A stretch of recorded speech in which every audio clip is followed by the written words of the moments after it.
మన జీవితం ప్రతిరోజు కష్టాలు కడగలమే. కానీ ఈ కష్టాలు కడగలను చూస్తూ మనం ఎంతో భయభ్రాంతులకు గురవుతుంటాం. మన భవిష్యత్తు గురించి, మన సమస్యల గురించి, మన తక్కువతనం, మన స్టేటస్ వగైరా వగైరా లాంటివి. కానీ ఇస్లాం ధర్మం ప్రతిరోజు మనల్ని ధైర్యం నూరిపోస్తుంది. నిజమైన ధైర్యం భయాన్ని తొలగించడంలో లేదు.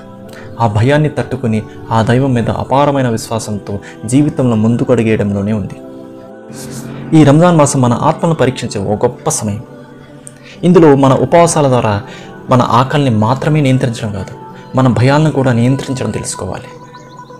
మన హృదయాలను ప్రశాంతతతో నింపుకోవాలి. ఆ దైవంపై అపారమైన నమ్మకాన్ని పెంచుకోవాలి. మనం అనుకున్నది సాధించకపోయినా నిరాశ నిస్పృహల్లో కుంగిపోకూడదు. ఈ దారి కాకపోతే ఆ దైవం మన కోసం 100 దారులు సిద్ధం చేస్తాడు.